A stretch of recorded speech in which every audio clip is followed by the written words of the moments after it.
This is going to be part 2 of our security engineering career series, and we're going to be diving into various roles like a security automation engineer, a security operations engineer, a security threat intel engineer, a SIEM engineer, an endpoint security engineer, and we're going to dive into the responsibilities, experience, required certifications or skills or education, and yeah, basically everything you need to know about these engineering roles. Now, if you've not watched part 1, definitely watch part 1. I'm also going to bundle up part 1, part 2, and every other part of this series into a very nice playlist so that it's easily accessible for anyone who wants to watch the entire series as I put out the videos. So let's get to the very first security role for today, which is the endpoint security engineering role. Now, this one might be one you're familiar with, and this is one where you're basically focused on endpoint security. Now, what is endpoint security? So what essentially are endpoints? Endpoints in this case are basically like your laptops, your computers, your mobile devices. Sometimes your endpoints might even be in the cloud. So basically the goal here is to do security for those different endpoints within your environment. Now, a lot of times endpoint security engineering basically focuses on specific endpoint security tools, and the most common ones you might know about are ones like CrowdStrike, ones like Carbon Black, ones like Sentinel-1, and a bunch of those really popular endpoint security tools. A lot of people are very well trained in these different endpoint security tools, and essentially their whole career is basically being endpoint security engineers, like basically configuring and managing these tools for organizations, whether in-house or in an MDR or in the product company itself. So basically the goal here is leveraging these endpoint security tools to build or manage detections to protect your endpoints, and also sometimes also respond to or prevent threats that might be occurring on your endpoints. Now, this particular role is somewhere in the middle. Sometimes it requires a lot of experience, sometimes a little bit of experience is required. So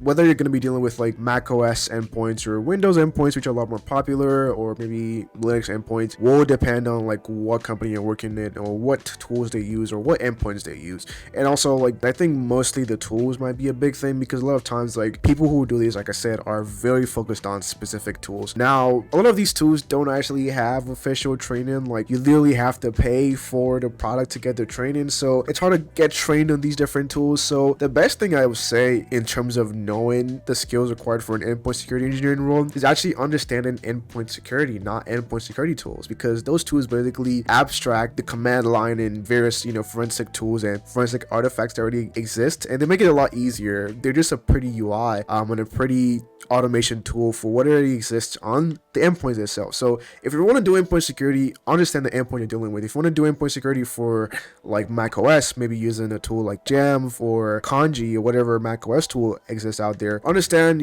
actual Mac OS endpoints, like how the processes work, how the system calls work, how Mac OS malware works. If you want to do it for Windows, understand how Windows privilege escalation works, how attackers are able to run malware in Windows, how the different registry hives work. All those things are the things you need to know, because basically these tools do that, but just in a more advanced way. So those are the skills you need to learn, and whatever might help you get that knowledge, whether it's like TryHackMe or certifications, whatever it is, just seek that knowledge, and I think you would be confident enough to get into those interviews. Now, in terms of companies that you can work at as an endpoint security engineer, now I'll say mainly a lot of the endpoint security companies also provide some sort of managed security or professional services, maybe like a CrowdStrike or a Huntress. I think Silence, maybe. I'm not too sure. I've not really done much endpoint security engineering in quite a while, but I would say that those companies, those specific product companies, hire endpoint security engineers. Now, another subset of companies that hire endpoint security engineers are MDRs, or managed detection and response companies, or MSSPs as well. Basically, these companies hire people who have the skills to configure these endpoint security tools for multiple organizations, and they pay them a lot of money to manage these tools, tune these alerts, continue tuning them because they're never ever tuned well enough, just to manage these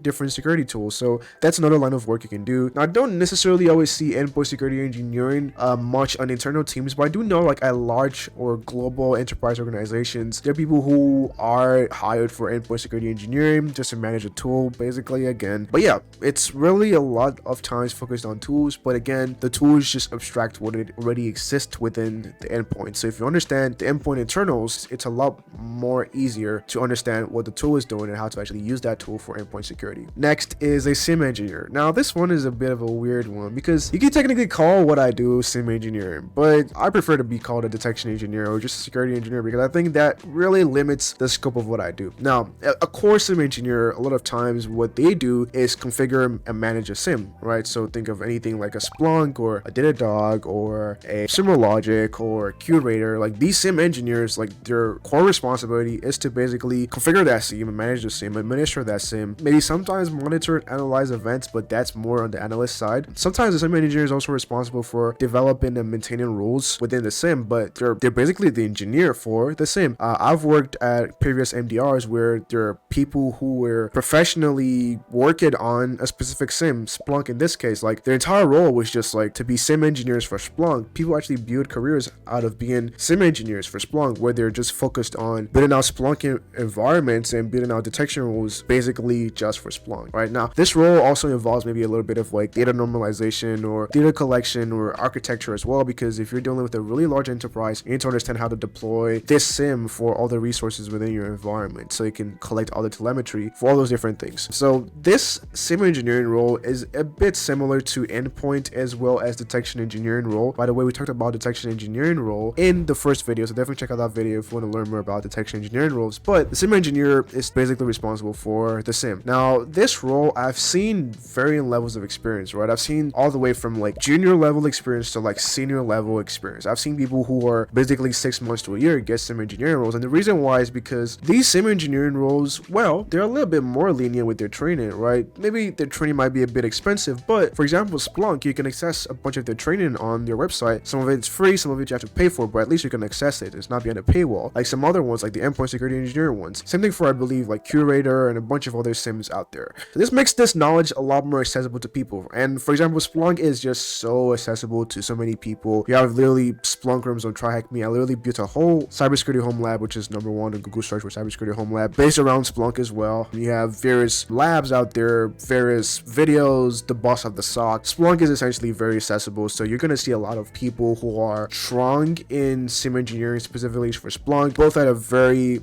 entry level with like very rudimentary knowledge, and at a much higher level with lots and lots of experience where they've been doing this for a long time. So this is a very, very lucrative role, and also a role that's accommodating to different levels of experience. So in terms of like skills or certifications, understanding the SIEM technology is important. Like I said, this information and these skills are a lot more attainable, a lot more than endpoint security engineering skills, because they just have their training and their certifications readily available on their site. And then also a core understanding of like what you're detecting using the SIEM. Like you can't just be a SIEM engineer without actually understanding like Windows telemetry or like maybe like cloud telemetry, right? Like if you don't understand what is coming in, like you're basically going to just be building something for what you don't understand. So understanding like the data sources that you're building your SIEM for or configuring your SIEM for is going to be a huge part of your SIEM engineering. Now for SIEM engineering, like there are different roles you can work in, but I do think that there are three main ones again. So there's internal security. I do know like some companies hire SIEM engineers because like sometimes professional services might be a bit too expensive, so they need someone who is basically focused on the SIEM. Now this SIEM engineering role could also be a SIEM engineer / detection engineer / an endpoint engineer. It could be multiple things you're doing at once, but it could be something you could be doing in an internal security team. Now you could also work as a SIEM engineer,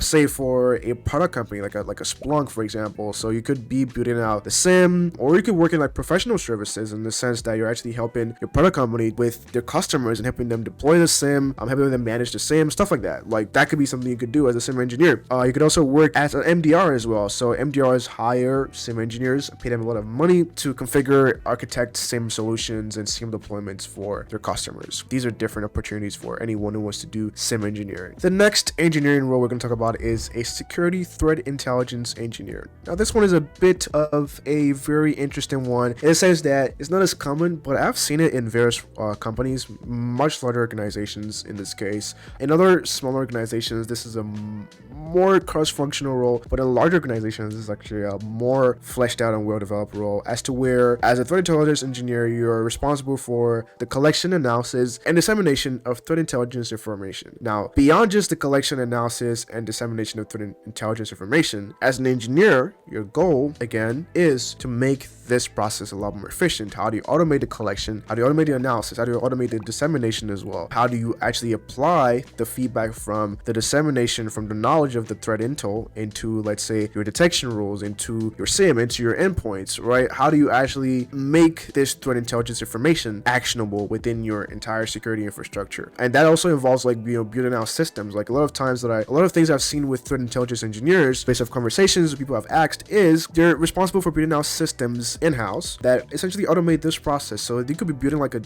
in-house database that is basically collecting threat intelligence data from various feeds and various sources into it. You're normalizing that data, and then you're disseminating that data into like your different security teams, whether it's like your threat hunting team, which might be under your detection team or whatever, into other teams, basically making that information readily available and usable from like a database or whatever the case is for multiple other teams, right? So it's basically applying same thing, engineering mindset into threat intelligence and making that process a lot more efficient and making that data a lot more accessible to other security teams within your organization. Now, this one is also, in terms of experience, wide range as to where you could see people with maybe not that much experience doing it and people with a lot of experience doing it. So it would really depend. Now, in terms of threat intelligence, there's no specific certification or, education required. It's basically an understanding of security in general, and also maybe some understanding of like security operations, malware analysis, maybe some reverse engineering. It's more so geared a bit more towards like the defensive stuff, but also understanding like adversary tradecrafts, like tools and stuff like that, like even threat hunting as well. Like there are different things that could go into being a strong threat intelligence engineer, but it's basically having that defensive mindset, understanding adversary behavior, and also being able to apply an engineering mindset to all of that knowledge. So that would also involve automation and making processes, making collection, analysis, and dissemination of threat intelligence information a lot more efficient. Now, for these kind of roles, you can work at different kind of companies. You can work at product companies. You can work at threat intelligence companies like Recorded Future or Gray Noise, and those companies that are a lot more focused on threat intelligence engineering. You can also work at really big tech companies. I see this role being a lot more tailored towards bigger tech companies or bigger enterprise or global companies as to where they need people or need functions that could serve that specific role. Smaller companies typically just manage like threat intel feeds and find ways to apply it within the organization, but more established companies,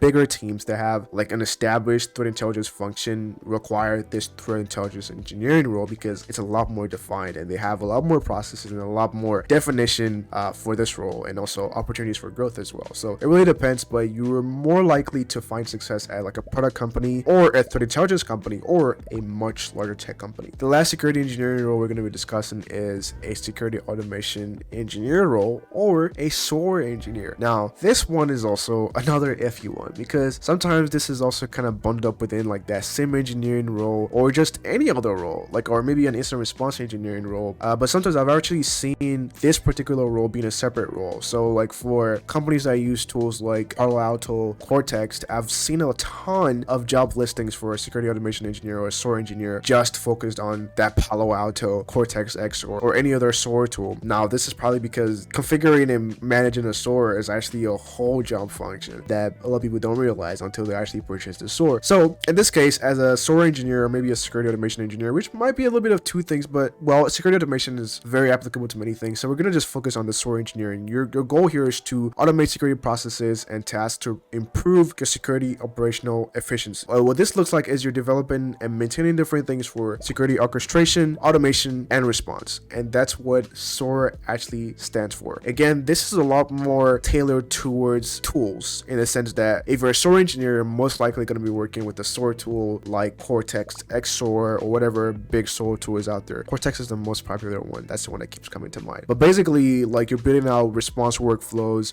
You're working with like your security team or like maybe your detection engineers or your endpoint security engineers, your SOC analysts, your threat intelligence engineers on building out these different automation workflows to make their response a lot more efficient or make the analysis a lot more efficient, just because that takes a lot of time, and making it a lot more efficient saves a lot of time and also helps with investigation and response within your security operation function. Now, with this particular role, a strong focus of automation is very important. So you're going to be dealing with like scripting languages, so you need to understand like Python, PowerShell, Bash, depending on whatever tool you're going to be using. I know most of these tools actually focus a lot more on Python, but PowerShell and Bash could be very helpful. JavaScript as well, I would say, could also be helpful depending on what tool you're using as well. Understanding how to use APIs and manage different integrations is going to be important as well. And then in this case, like the training from the actual SOAR platform or SOAR products is also going to be useful, because that's where you're most likely going to be using. Like the SOAR platform is what it's going to be, what you're going to be doing your security automation and orchestration and response from. Now, companies you can work at, I think the companies that actually utilize SOAR engineers the most are MDRs and MSSPs, because they have the money for it. Like their clients have the money for it, and just like, hey, we want to use Cortex XOR, we'll pay a bunch of money for it, and you just manage it for us, right? Because they don't want to do that. It's a lot of work. So they just put that responsibility onto their MSSP or their MDR. So that is where you find most roles for SOAR positions. Now you also find roles internally, like at big companies like banking, like large bank institutions, large financial institutions, or healthcare institutions. I know I've gotten a ton of requests from recruiters who are looking to hire for large financial or large healthcare institutions for people who can do security automation engineering, specifically SOAR engineering for Cortex XOR. So that has a huge demand for it as well. You can also be doing this within an internal security team, but I think that would fall more on the incident response engineering front. And by the way, if you've not seen the first video, we talked about incident response engineering in that first video, so definitely check it out for more context. Now that's it for the second part of our security engineering career series. Man, this series just keeps going on and on, but I actually enjoy it. I do a lot of research into these roles, have conversations, so I'm bringing you the most value with these different roles. They apply to you or your skills or what you're looking to do within cybersecurity, because there's just a lot of security roles out there, and I want you guys to know which ones are available to you and what you can do within these roles. All right, so stay tuned for the next video and for the next videos in these series. And yeah, if you have any questions or comments, or if I'm not saying something specifically right, or you have different opinions about these different roles, leave your comments down below. I want to know what you think. And also share this video with anyone who you think will find value in it. Thanks for watching. Be sure to like, subscribe, all those shenanigans. Check the link in the description for all my resources, and I'll see you in the next video. Bye bye.